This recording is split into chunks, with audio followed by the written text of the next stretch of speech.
Hey everyone, and welcome back to Garnock Reviews, where today we're actually looking at our first sailing yacht for the channel.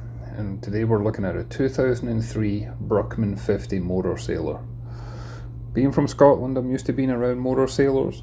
We've got things like the Colvicks, the Fishers, the IPs and things like that. But in most cases, they're never really good sailing yachts. But you can tell from this one's been designed for Bluewater cruising under sail or under power.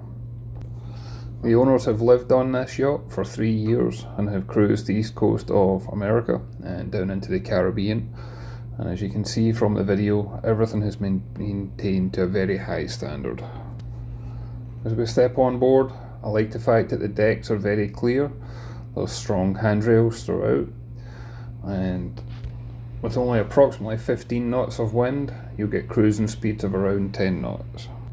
In 2018, all the standing rigging you can see here was replaced due to its age, and they actually went ahead and replaced the sails with laminated sails and added a bowsprit and furler.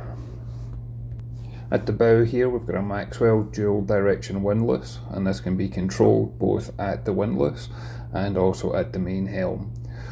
And this has got an 88-pound Vulcan anchor with 250 feet of chain. There's also a stainless steel CPYB anchor, and it's got rope and chain. And there's also a Danforth anchor as well. A spare anchor rod and another anchor locker, which we'll see soon, complete with rod and chain and bag in the swim platform.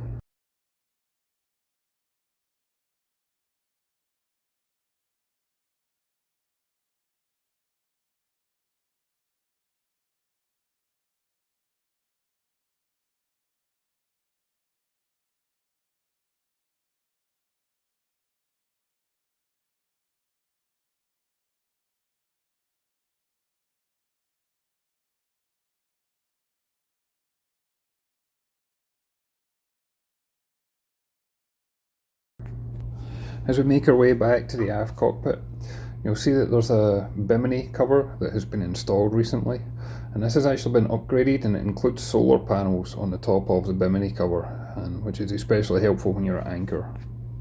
All the cockpit cushions that you see, they are dry foam and they're covered with Firetex, which makes them very comfortable, but it also makes them easy to clean and easy to store as well. As you notice, most of the ropes lead back to the main cockpit, and we actually have 2 electric primary winches as well as 2 manual secondary winches. As well as having the furling main and genoa, there is also a cruising spinnaker on board as well. Underneath the cockpit seating there is a ton of storage, but this is also where you'll find the water maker as well. The current owners of this yacht have actually upgraded this boat to a Mark II by adding a factory built hull extension and swim platform. And they actually refer to this as the trunk of the yacht, and when you see the storage that's available you can understand why.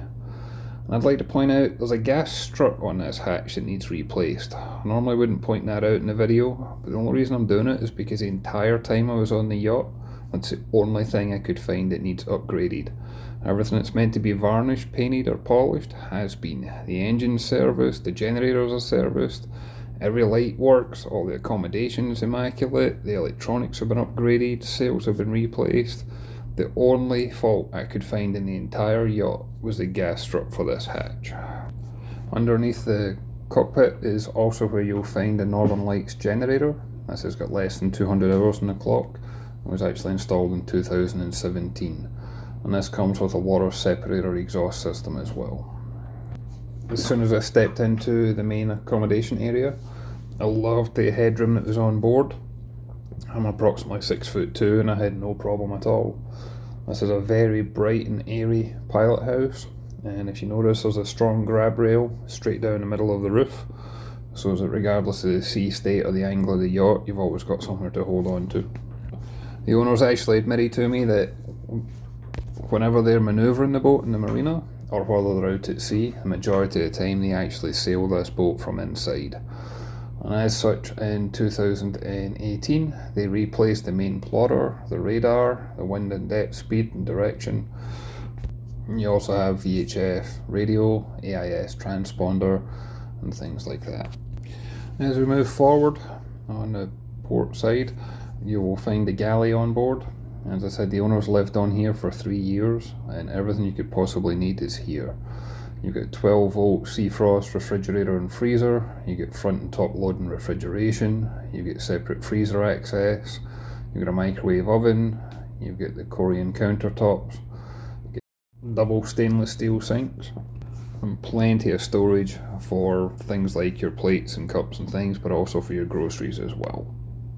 As you look at all the drawers and cabinets and things like that throughout the entire yacht, I like how everything's been designed for ocean cruising, so everything closes securely.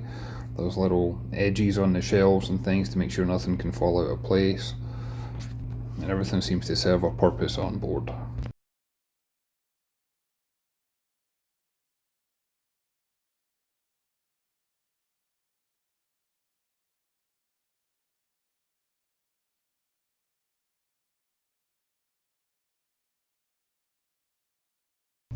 On the starboard side opposite the galley, you'll find there's a little den area. This was completely refitted in 2016. As part of this den area, you'll actually find a full-size washer and a separate dryer. And it's stored conveniently so that it's not in anybody's way, but it's also as silent running as possible whenever it's in use.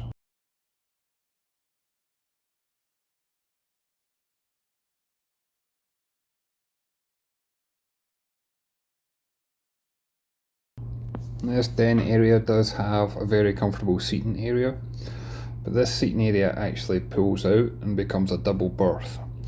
And the owner was telling me that they actually use this berth the most whenever they're doing night passages. If you put your head to like the passageway of the yacht, your head is dead central for the boat, so it doesn't matter if the boat's pivoting bow to stern, port to starboard, there's the least amount of motion at that point, so it's the most comfortable place to sleep. It's also right next to the lower helm, so you're right close to all the alarms, radars, things like that if you needed to jump into action. As we move forward, you'll see that we've got more storage cabinets here in the main passageway. This yacht's designed for extended cruising, and storage is a must.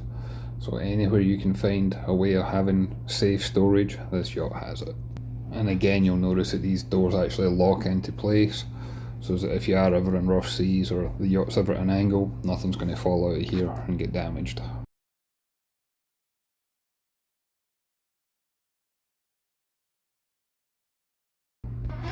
As we move forward again, on the port hand side is the main heads compartment for this yacht, and this is actually accessed through the main passageway, but it can also be accessed through the owner's cabin forward as well, which you'll see in a second. And this is full standing headroom in here, and you will find it's got a vacuum flush toilet system.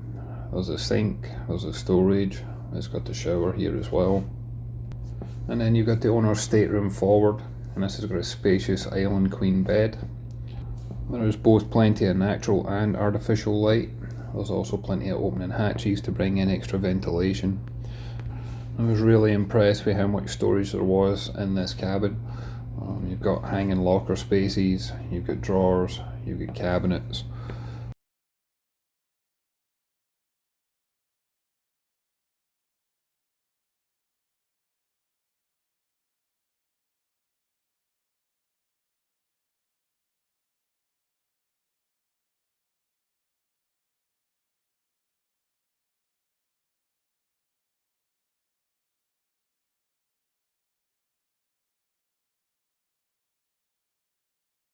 And you also have drawers underneath the bed as well.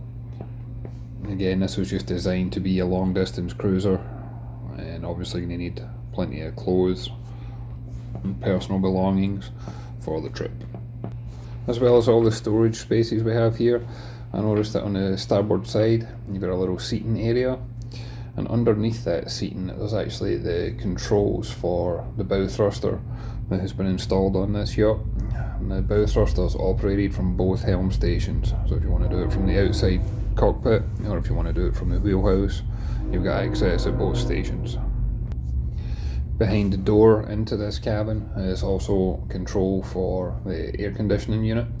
There's actually 2 air conditioners on board. They're each 16,000 BTU, and they are marine air reverse cycle air conditioners. As we make our way aft, On the starboard side of the yacht, there's a double guest cabin, and this has again got plenty of storage. There's opening hatches for both ventilation and natural light. There's plenty of artificial light in here as well.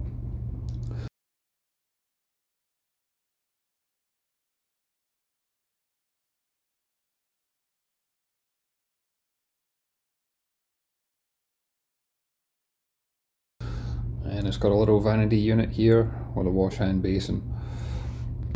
And this yacht actually had something I've never seen before on a boat. It's actually got a retractable head that's been used as an emergency head should something be wrong with the main head, but it can also be used for extra privacy if you want it on board.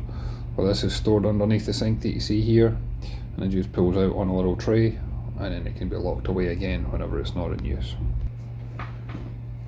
And as we start to make our way back through the yacht, heading aft, you can see we have got the main control panel for the yacht that's situated next to the helm station, but you see it better from this angle.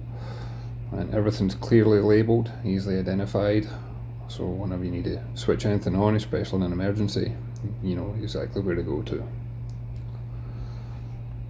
And this yacht has got a very quiet, well insulated, it's an oversized engine for a yacht of this size. It will easily cruise at 8.5 knots and consume only 3 gallons of fuel per hour. And the engine itself is a John Deere diesel engine. It's got roughly 4,000 hours on the clock. It's 150 horsepower and it's a direct drive with a 3-bladed prop, and it's also got a rope cutter attached to the propeller. I liked how accessible all your main maintenance features are, such as your fuel filters, your oil filters, and things like that. And you can get to that through the main saloon, but there's also a access point underneath the steps, so that way you can go in here and have access to the batteries and the bilge area completely. I also liked how well illuminated it was in the engine room. Obviously it's brightened the main wheelhouse here, but if you were to do this at night or in bad conditions, you would still have easy access. I'd like to thank Scott again from CPYB for arranging this viewing. I'd like to thank the owner for their time and showing me around the yacht and explaining a lot of the features to me. And I'd like to thank your time as well for watching this video. I hope you enjoyed it, and I look forward to catching you on the next one. Thanks everyone.